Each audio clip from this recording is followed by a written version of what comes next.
Welcome to Christmas in the Netherlands, English style, episode 2. Today is all about mincemeat.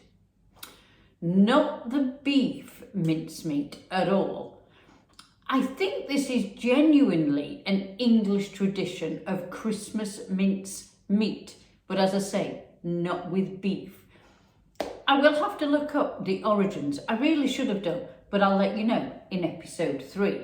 Christmas mincemeat fills the mince pies, tarts, lattice tarts, jalousies, which is a strudel type pie with phyllo pastry. All of those have mincemeat in. There's no meat in it. So let's start at the beginning. It's a very good place to start. You need a bowl for your mincemeat. This is 24 hours before you're going to cook it. You need apples chopped.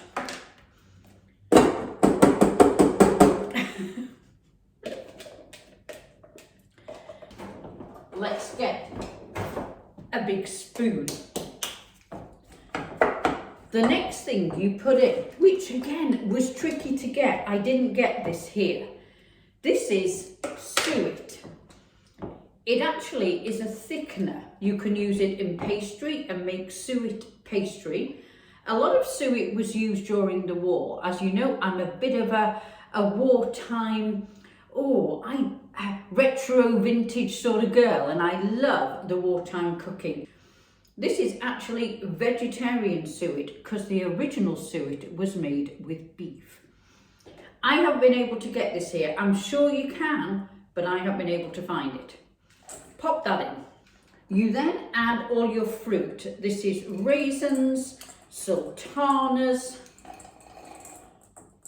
and a few little currants that I had available. Now, candied peel was so difficult to get here. They call it sucada. Candied peel is the peel off your citrus fruits, and it's sort of crystallized. And I could only get this greeny colour with an odd few little bits of, looks like more lime. So it's going to be a slightly interesting taste. I'm not going to put it all in case I don't really like it. Now, again, soft brown sugar dark sugar has been really tricky to get. So I'm going to do the same as I did with the Christmas cake. Put treacle in towards the end. So let's just mix this together. It's always good to make this at least a day before. Now, there is a tradition in England, even from when I was very little. My grandmother would do most of the Christmas cooking because my mother was a teacher. So my grandmother would do a lot of the Christmas preparation and baking. But there is a tradition when you are making mincemeat or Christmas pudding or really anything to do with Christmas and stirring it, you should get the whole family, friends involved, and as you're stirring, you make a wish.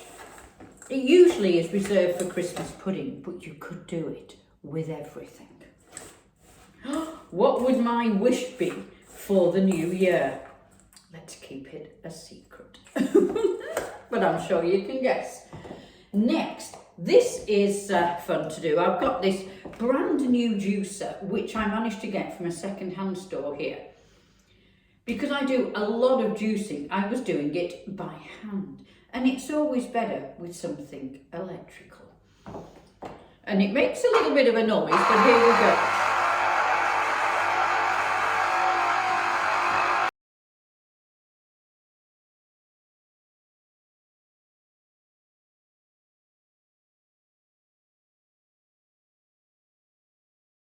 We've got some almonds.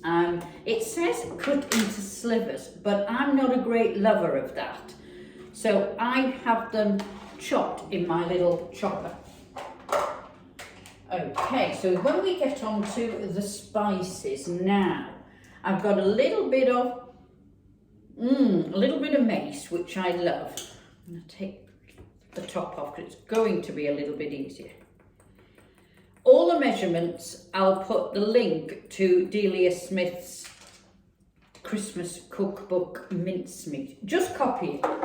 I have all slightly altered it. There's not everything she does. This is cinnamon. And a little bit of cloves are going to go in. And then on top of that is the traditional spice of nutmeg with this wonderful nutmeg. I'm trying to use all the nutmeg up.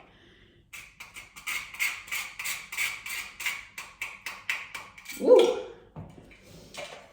Right, I am going to stir in at this point the juice of the two of the oranges and the lemon. Big spoon to do this. Now, when you're leaving this for the 24 hours, you can leave it in this bowl. It's absolutely fine. Or you can put it in a Tupperware. But I've only ever done it where I've left it in the bowl and covered it overnight with just a cloth, clean cloth. What will happen overnight, like the Christmas cake mix that's in the fridge at the minute, it will soak into all that fruit and make it puff up and be really big fruit. Now, I'm putting rum in. You can put brandy in. It does say rum or brandy. I might just give a little bit of both. It does say 6 tablespoons of brandy, but I'm not going to put that much in. And then we'll add, I mean, I know this isn't a tablespoon, but you know, sometimes measuring's not ideal to do.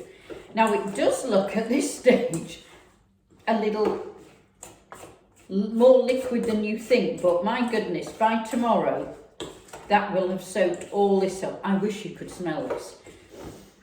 It is absolutely gorgeous. And just one more thing before we go, which I didn't do apparently, and you did comment, I didn't show you what I was wearing. I mean, you saw the red and white beautiful polka dot dress with the pinning, but I thought I'd show you what I'm wearing each time. And I've gone for these beautiful black velour cords legging jegging things with heels. Lovely little black cardi, courtesy. The whole thing is Marks and Spencer's, to be fair, nearly. Beautiful black painted heels, these black legging jeggings, a beautiful little buttoned cardigan, pearl necklace, of course, and a little cheeky red bra just flashing underneath to give that hint of Christmas. Are we ready for episode 3, which will be making the Christmas pudding and getting the Christmas cake ready and popping it in the oven? Have a wonderful rest of your day. I look forward to seeing you very soon and getting in that festive mood. Bye for now.